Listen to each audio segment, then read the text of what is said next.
Hey everybody, what's going on, and welcome to Guns N' Roses Central. And with Slash set to appear on Jimmy Kimmel tonight, I thought why not do a true story and look at the history between Guns N' Roses, Slash, and Jimmy Kimmel. So hopefully they'll put up the YouTube video of the performance on their YouTube channel, and then I'll let you guys know when it's up on gnrcentral.com. So let's get started with Jimmy Kimmel's true story. Now, the real first interaction that these guys had, at least as far as I know, is dating back to 2003. Velvet Revolver was really in its infancy stages. They hadn't found Scott Weiland yet, and the members of Velvet Revolver at that time, who were Slash, Matt Sorum, and Duff McKagan, performed live on Jimmy Kimmel's show with Cypress Hill. They did Paradise City from the Guns N' Roses catalog, and then they also did a song called Rock Superstars. So if you guys want to see live performances of that show, I've linked to it down below. It's also important to note that at that time they weren't called Velvet Revolver, they were called The Project because they hadn't yet found a singer. And the Velvet Revolver name didn't really happen until Scott Weiland was brought on board. And a week before Cypress Hill and The Project did their live performance on Jimmy Kimmel, Slash actually co-hosted Jimmy Kimmel Live. So this is from March 18th of 2003. And at that point, the guests hadn't really been announced. So for the entire week, Slash was guest co-hosting. And one of the days, he actually guest co-hosted with Pat O'Brien, who used to be on, I think it was Access Hollywood. So what's funny about this is that Slash co-hosting Jimmy Kimmel was the subject of a lawsuit that would happen 2 years later. So there is a small snippet of Slash on Jimmy Kimmel's show from one of those shows that he co-hosted. I've linked to it down below if you guys want to go check it out. Fast forward now to almost 2 years, and Slash is involved in a lawsuit over money. So if you guys remember, there used to be a former Guns N' Roses publicist named Arlette Varicki. We interviewed her, and I've put the link down below if you guys want to check out our interview. It's honestly one of my favorite interviews we've done to date on the podcast. So she not only was Guns N' Roses' former publicist, she was also Slash's and Velvet Revolver's publicist at one point too. So Arlette Varicki filed a lawsuit against Slash, claiming that Slash stifled her out of tens of thousands of dollars, and now she wanted to get paid. Varicki told Celebrity Justice by phone that Slash got lots of jobs while she worked for him, citing that he co-hosted Jimmy Kimmel Live for a week and had part of the cartoon. He had a part in the cartoon Kid Notorious. So what went wrong? According to Varicki, she said that Slash's wife Perla Hudson came between them, saying she's on a power trip. It's all about her. She doesn't want Slash to be involved with anyone but her. Slash also found a way to slither into the mega successful band Velvet Revolver, and Varicki used to rep the band, but Celebrity Justice has learned that she got fired from that gig after a run-in with lead singer Scott Weiland. After that, Varicki began to rep Slash exclusively, and although she claims Slash stifled her, she speaks highly of the rock legend, blaming his wife for tossing her aside like a third wheel. So fast forward to August of 2005, and Velvet Revolver is set to appear on Jimmy Kimmel's show.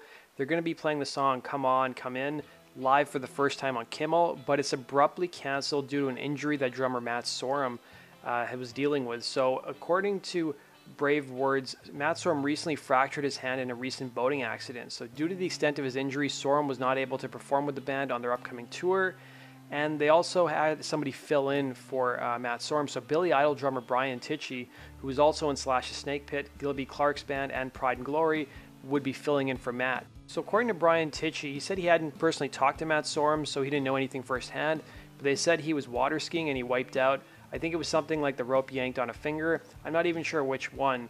What they thought was it wasn't going to be a big deal, but it ended up getting worse. It isn't just a broken finger. He had to have some kind of surgery.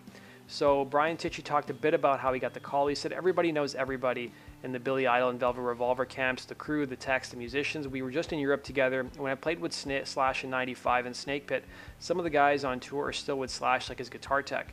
Over the years, you were constantly run into each other. Anyways, Billy Idol's security guy was also a drum tech, and he worked for Matt for a little bit.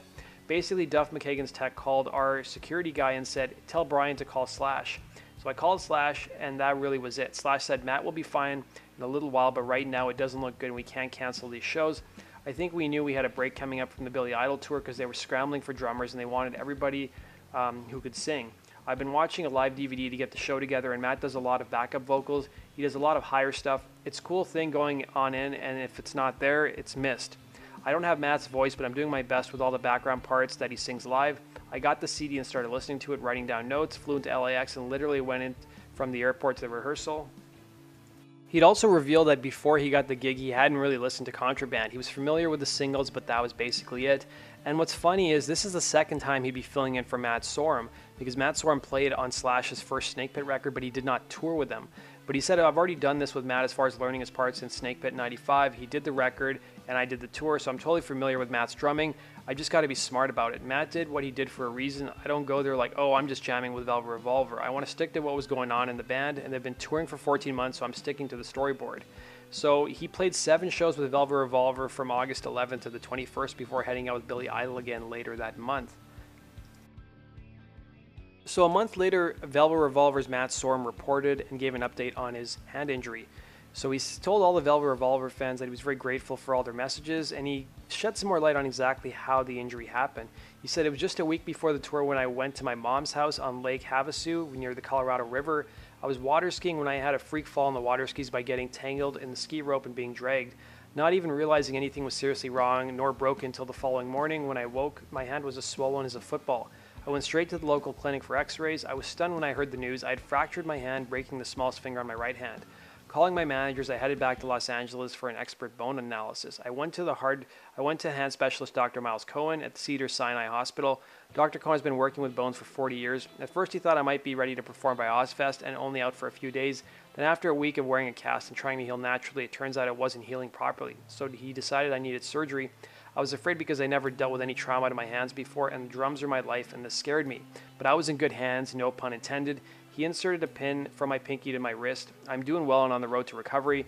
Nonetheless, I missed all of you fans. I tried to kill the time by simply sitting and watching TV. Saw the family, which was nice after a year and a half touring. Had some barbecue in my backyard and spent some time with my girlfriend Ace in Las Vegas, who has been dancing in the Pussycat Dolls at the Caesars Palace.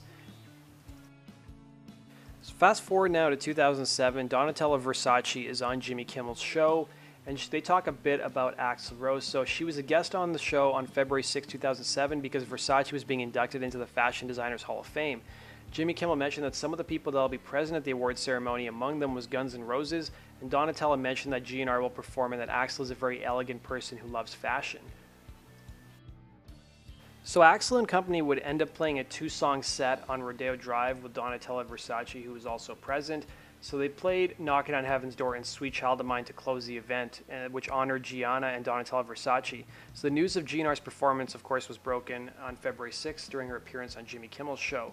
So former Skid Row frontman Sebastian Bach was also one of Rose's guests present for the evening. So fast forward now to 2008. It's just into the new year, and Slash makes an appearance on Jimmy Kimmel's show to talk about his new book that came out previously in October, and he talked about all things Guns N' Roses, Axl Rose. He also talked about a little bit about some of the other people he wrote about. So unfortunately, the video footage isn't available on YouTube anymore, but Jimmy Kimmel did ask him, was there any people who got upset that you wrote about them?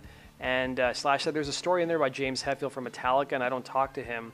I took it upon myself to include the story about him in my hotel room one night, and I'm wondering, because I know he's married with kids and all this, and I'm hoping he doesn't come after me.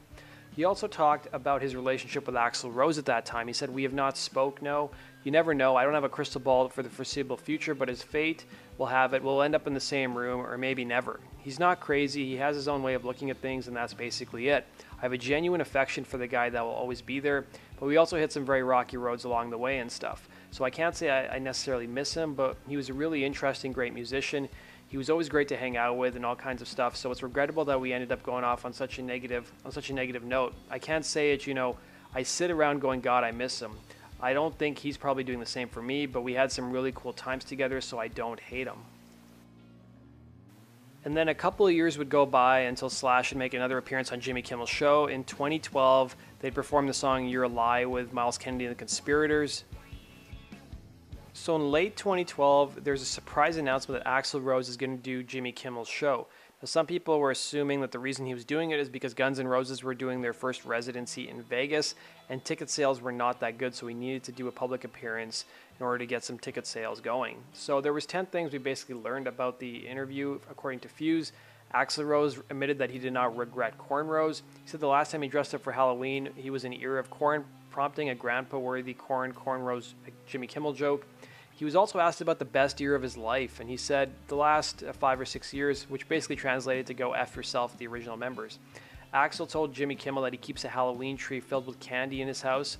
Why does he do it? So he gives candy to the children and he can say, "Oh, you don't have a Halloween tree?" And he pisses off all the parents. He admitted that he doesn't vote, but if he did vote, he'd lean towards Obama.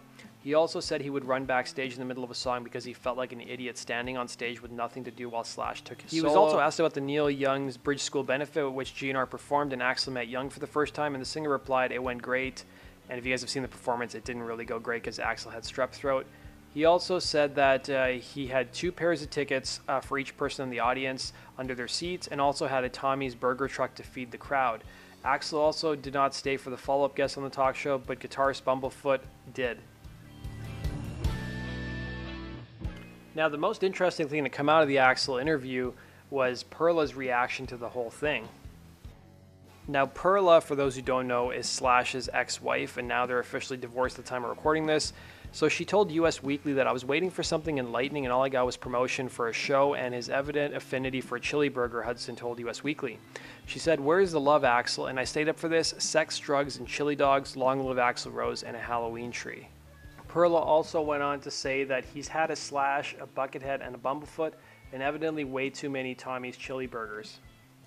Now fast forward now to 2016, it's January of 2016, and it's being reported that Axl Rose was going to be making an appearance on Jimmy Kimmel to talk about a big Guns N' Roses announcement. And at this point, everybody knew they were playing Coachella. There was all these rumors that Slash and Duff were back in the band, and they would be going on a massive world tour. And while the interview was announced, it was abruptly canceled a few days later. So immediately following the cancellation, almost a day later, Jimmy Kimmel brought up the subject on his show and made fun of Axl Rose for canceling his TV appearance. So here's what Jimmy Kimmel had to say. He said, "Axl Rose was supposed to be on here tomorrow, but he will not be here tomorrow for reasons only known to Axl Rose." And then Kimmel said, "Or maybe he will be here and he's just trying to keep us guessing. I don't know." So the same day that Jimmy Kimmel makes a statement, Howard Stern talked a bit about the failed Guns N' Roses reunion announcement on Kimmel's show. So for those who don't know, Howard Stern and Jimmy Kimmel are really good friends. And during the news segment of Howard's show, Robin brought up that the GNR confirmed the reunion for Coachella and says something to the extent of who knows how long this will last. Axl Rose was supposed to be on Jimmy Kimmel last night, but pulled out at the last minute due to unforeseen circumstances, to which Howard said, "Yeah, I spoke to Jimmy about this over the weekend. He told me to keep everything extremely quiet, but he was supposed to have the first official Guns N' Roses reunion on the show." So almost a year after Axl canceled his appearance, Guns N' Roses had done a number of tour dates, and Jimmy Kimmel gave an interview to Rolling Stone magazine. And in that interview, he talked a bit about his interview with Axl Rose and talked about hanging out with Axl Rose after the show. So Rolling Stone asked him, "You're one of the few people who interviewed Axl Rose lately. What was that like?" He said, "I actually hung out with him after the show. We went to the hotel next door and talked for a long time. He's a very engaging guy, which I would not have guessed would be the case. You could have a real deep conversation with him, and no matter what the issues he had with Slash and the rest of the gang, he loves them and just wanted to talk about it with someone. He was telling me his side of the story. I don't want to violate his confidence, but I got the sense they would eventually get back together." What's going on? It's Alex Graspop from Hookers and Blow, and you're watching GNR Central. Right on.